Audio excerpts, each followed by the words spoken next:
say the left hand, it drop mountains. They say the right hand, be slaying dragons. All right, so guys, y'all can say the date because it's going to be an extremely momentous occasion because everyone likes to downplay Bakhram Murtazaliev. They like to say that, oh, you know, Jerron Ennis would beat him, Virgil Ortiz would beat him, Xander Zayas would beat him. He's overrated, but then again, I don't see none of these guys stepping up to the plate to go ahead and fight him. So, you know, that is neither here nor there, but it is the truth. Bakhram won the world title in late 2024. Everyone in the division postured and did a bunch of talking and refused to fight him in 2025, but guys, finally, we have a fight for Bakhram Murtazaliev, and y'all can lock it in for January 31st, 2026, first month of the year. You know, you're going to have Bakhram Murtazaliev, the IBF champion at 154, going on the road, playing the role of road warrior.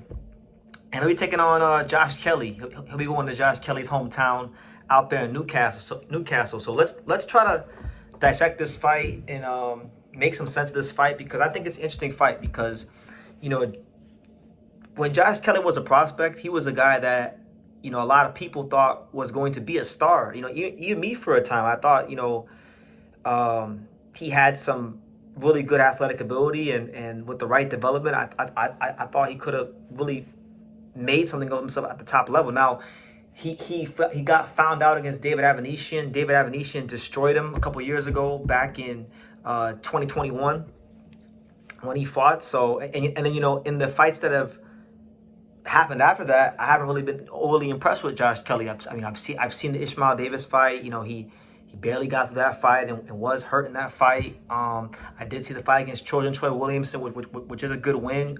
Troy Williamson is a good fighter. I would probably say the Troy Williamson win in performance is the best performance he's had since that loss. And, you know, with respect to the Trojan, he's a, you know, fringe world level guy on his best night. You know, so that being said, he has a chance here to realize his potential as a fighter, and he's gonna have the hometown crowd behind him. But on the other hand, he's gonna have quite possibly the hardest punching fighter in this division of all the champions. You know, I would definitely venture to say that if we're talking about punching power and who is the most vicious guy amongst the champions, I would say Bakhram is that guy. You know, Bakhram, I think we're still learning how good Bakhram is, because really and truthfully, when you look at his record and his resume, Bakhram Murtazaliev, for a lot of those years, even when he was fighting on PBC, they had him on the untelevised portion of the cards. So, like I said, even though he's 23-0 with 17 knockouts and he's champion, we saw what he did to Tim Tszyu, and even though, you know, he has knocked out Jack Colcay, which I think is a very good win, I still think there's a lot to prove for Bakhram.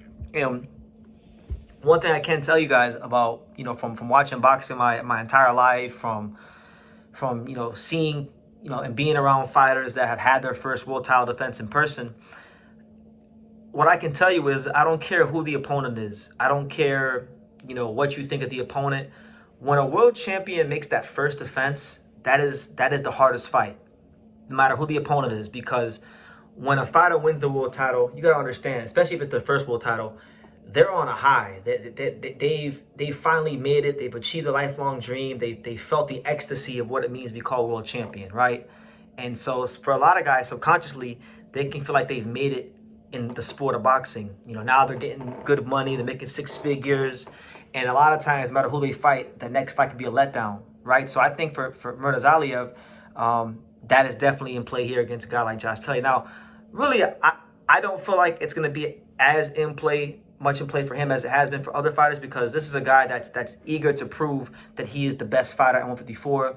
And, you know, if left up to the vices of the other champions, they never fight him, because he doesn't bring a lot of money to the table. He's got bricks in his hands. He can box. He can power box you, and it's not an easy night's work for anybody. If Bakhram was a scrub, people would have been asking for the IBF fight. But they all know, especially Robert Garcia, who trains Virgil Ortiz, they all know that he's not a scrub. So as far as this fight, when you break it down from a stylistic standpoint, I think Josh Kelly is going to go in there and he's going to try to box. You know, I would definitely say in terms of, you know, fast twitch reflexes and things like that. I think Kelly has more of that. I think he's going to try to box and use the ring and punch in between the shots of Bakhram. Bakhram Murtazaliev has a lot of Artur Beterbiev attributes. I'm not saying he's as good as Beterbiev or anything like that, because that's not fair to put on any fighter, but when you watch him, he does kind of box a bit like a mini Beterbiev, and he looked very much like a Beterbiev when he fought Tim Tszyu. So I think the key here for Josh Kelly is you got to really pick your spots. You cannot exchange with Bakhram.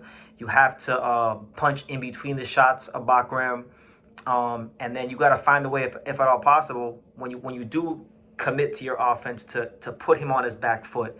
Because if you let Bakhram sit on his punches and back you up and be the aggressor, it's going to be a very, very I don't even want to say a long night, because the way he punches, it could be a very short night. So this to me is a really interesting fight. Like, it's not a fight that I necessarily asked for. I didn't ask for Bakhram versus Kelly, but I don't think it's a bad fight either, because I think Bakhram has a lot to prove to the boxing world, because he still has people that think that Tim Tszyu wasn't really shit and he just beat a guy that wasn't that good.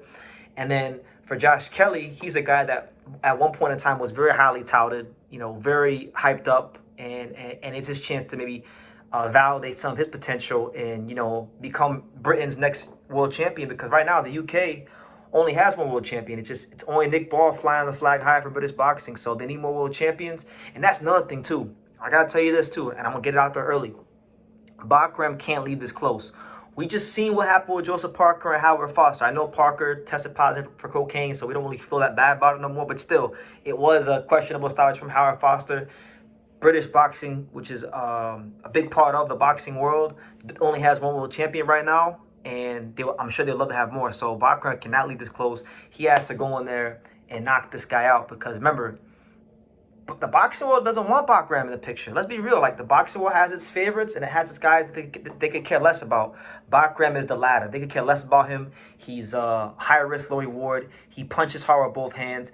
He's not necessarily a big name. They want to get him out the way, and that's why he's coming to the UK. That's why he's coming to Josh Kelly's hometown, and that's just what it is. So as far as who I think wins this fight, I think it'll be a good fight. I think Kelly's going to have some success early on.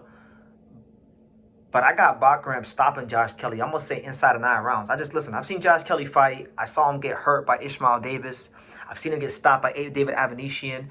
That quick, twitchy style that he has, it can only work for so long. And if you get an educated power boxer, pressure fighter like Bakhram, I think he'll dissect it, within 9 rounds. And I think even 9 rounds might even be a little bit long. I'm saying more like 6, 7 rounds. So I think Bakhram Murtazaliev will stop Josh Kelly and successfully defend his title for the first time. And he's going to send a message to the 154 division. I mean, if he can't get fights now, after this fight, it might even be harder for him to get fights. So we shall see. But respect to Josh Kelly for taking this fight, and good to see Bakhram back in the ring. What do you guys think? Leave your comments down below. Make sure you guys take the time to subscribe. And like I say in every single one of these videos, you can love me or you can hate me, but I'm just a kid from Daniel. So until next time, take care, guys. Thank you for watching True School Sports. Thank you for watching another video on the untouchable True School Sports empire, the home of boxing. We're on the road to 100,000 subscribers, guys. So help us keep being great. Help us keep pushing out that real boxing content for the fine folks all around the world. And make sure you jab, you hook, you Mike Tyson, you Mayweather that subscribe button. Pops, show them how do they got to hit the subscribe button. Pop, pop, pop.